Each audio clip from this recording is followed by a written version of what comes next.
La reprise de Francazal, toujours en question. La glanerie, c'est un nouvel avenir pour les meubles et objets dont vous ne voulez plus. Antoine Decaune présente son dictionnaire amoureux du rock.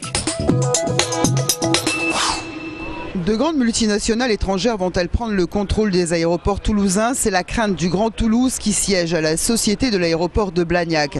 L'aéroport de Blagnac évincé récemment par l'État dans l'appel d'offres pour gérer l'aviation d'affaires de Francazal au profit d'une société internationale canadienne, CNC Lavalin. Une société fortement soupçonnée par nos élus de vouloir prendre pied sur Francazal pour ensuite se positionner sur Blagnac où l'État va se désengager de ses parts, environ 60% tout de même. De vendre au plus offrant, qui ne sera pas forcément régional ni national, ou qui ne soit un plus offrant qui ne préserverait pas les intérêts des collectivités locales. De son côté, le préfet se réfugie derrière le bon dossier déposé par la multinationale canadienne pour Francazal. Exemple, elle ne demandait pas de subvention. Je précise aussi que cet appel ne portait que sur une période transitoire, comme cela a toujours été dit. Une période d'1 an qui peut aller jusqu'à 2 ans maximum. Et à la suite de cette période transitoire, nous allons rebattre totalement les cartes puisque nous allons refaire une nouvelle procédure. Nouvel appel d'offres donc dans 2 ans. Francazal se reconvertit dans l'aviation d'affaires. Une petite partie des avions militaires continuera à s'y poser. Sinon, selon le préfet, c'est Blagnac qui les récupérait. La communauté urbaine et la ville de Toulouse ont lancé hier un plan climat-énergie territorial qui consiste à prendre des mesures locales pour réduire les émissions de carbone. Ceci s'inscrit dans le cadre du protocole de Kyoto où la France s'est engagée à réduire d'au moins 20% les émissions de gaz à effet de serre d'ici 2020. Concrètement, ils ont déjà commencé ce travail à travers par exemple le plan de déplacement urbain avec les tramways et les bus. De même avec le plan de mobilité des employés qui favorise les modes de déplacement alternatifs. Des plans d'action restent encore à être développés, comme la réalisation d'écoquartiers qui minimisent son impact sur l'environnement. En décembre 2011, le Grand Toulouse et la Ville Rose réaliseront un plan climat à plus long terme à partir des résultats obtenus.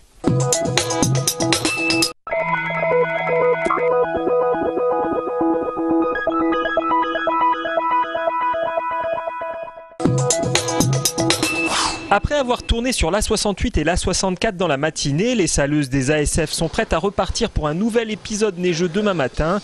Pour les départs en vacances, la neige ne devrait pas jouer les troubles faits, mis à part dans la direction du Limousin. La situation sur Brive semble être moins favorable qu'en Midi-Pyrénées, puisque des chutes de neige pouvant aller jusqu'à 5 cm sont annoncées. Sur Toulouse, la limite pluie neige est plus éloignée, donc les conditions sont plus favorables. Pour autant, la météo en cette période de l'année est très changeante, donc il est nécessaire de se tenir au courant des conditions météorologiques avant de prendre la route.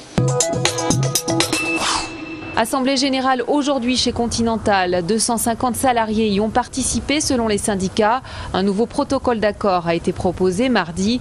Alors que la médiation entre direction et syndicats est dans l'impasse, les salariés, eux, se sentent pris en tenaille. Nous, on a le cul entre deux chaises. C'est difficile. C'est-à-dire parce qu'il y a un côté, que les entreprises font de l'argent et un côté en même temps on regarde notre emploi. J'ai passé 7 ans en Allemagne, je me suis dit retour. Et je suis que les propositions ne sont pas positives et qu'il faut aller dans ce sens. Actuellement, il est difficile de comprendre qu'une société qui fait des bénéfices mondialement fasse ce genre d'accord. D'ores et déjà, les 2 syndicats majoritaires, CGT et CFDT, ont annoncé qu'ils ne signeraient pas le protocole d'accord demain. Très tôt ce matin, dans l'immeuble du Crédit Agricole situé à la place Jeanne d'Arc, des pompiers de Toulouse ont extrait d'un conduit de climatisation le cadavre d'une personne. Il semblerait que celle-ci, connue des forces de police, ait fait une chute de 4 étages. Nous ne connaissons pas encore les raisons de cet accident. Dans le traité de Lisbonne, qui a été ratifié il y a 1 an et qui est en vigueur, on parle du dialogue franc, ouvert, régulier avec les religions. Et donc ça, si vous voulez, ce qui est nouveau, c'est qu'on a institutionnalisé pratiquement ce dialogue. Il ne s'agit pas de nouveau de discuter de la religion musulmane ou chrétienne, etc. Mais c'est discuter avec des représentants de différents cultes, chrétiens, musulmans, juifs, sikhs, hindous, des comment ils perçoivent l'évolution de la société. Nous avons des échanges, par exemple, sur la libération des prisonniers politiques à Cuba. L'Église catholique a été extrêmement importante comme facilitateur dans cette négociation. Il y a également la situation des chrétiens au Moyen-Orient, où l'Église aussi, par son réseau, a des informations intéressantes à communiquer, sur lesquelles nous échangeons. 10h ce matin dans la camionnette de la glanerie. Nous allons à l'avenue de Casselardi faire une collecte chez un particulier. La glanerie est une ressourcerie qui réemploie les objets encombrants collectés chez les particuliers ou dans les entreprises. Bilan, un frigo, un canapé, une télé, 3 chaises et 3 lustres. Les lustres en verre, ça intéresse des gens. On les nettoie et on les met en vente comme ça. Créée en 2003, la glanerie emploie 8 personnes, dont 4 en réinsertion. L'association occupe des locaux impasse de la Glacière. C'est ici que les objets sont transformés avant d'être mis à la vente.